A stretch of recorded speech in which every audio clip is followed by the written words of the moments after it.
Mambo vipi? Naendeleaje mdau wangu na rafiki yangu ambao wanapenda kunifuatilia katika mitandao yangu ya kijamii kama vile Facebook, YouTube, Twitter na Insta. Natumaini uko poa. Leo bado niko huku na shoot maeneo ya Bagamoyo. Lakini sasa naona mnapitwa na visa mbalimbali ambavyo nimekuwa nikisimulia katika channel yangu. Leo nakuletea sehemu ya kwanza ya kisa cha binti mrembo na mwenye mvuto, na maanisha attractive girl. Huyo alikuwa anaitwa Dolly. Dolly bwana ni binti ambaye anavutia sana kwa muonekano na hata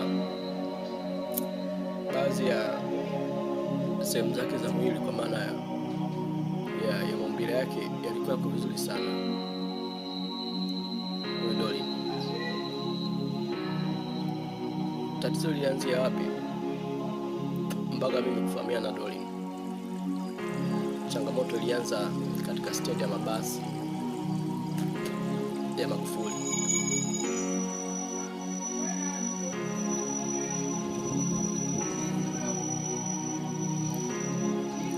Huyu binti bwana inasemekana anaishi Mlandizi ndipo anapoishi.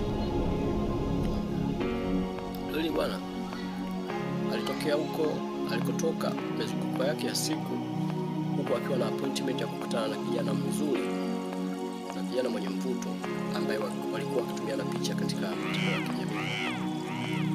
Huyu jamaa anaitwa John,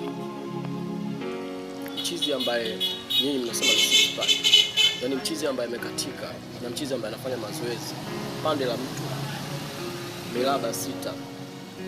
Kwa hiyo jamaa wamekuwa wakiwasiliana takriban 1 wiki, wamekuwa wakiwasiliana na tamati ilikuwa ni wakutane. Sasa usiniulize wakutane ili wafanyaje, wewe mwenyewe ushajua negative plus positive zikikutana result ushajua. Poa, kawasiliana. Juni akachekecha, akatuma nauli. Sitaki kusema ni kiasi gani kwa sababu mimi mwenyewe nilikuja kuyajua mwisho wa safari.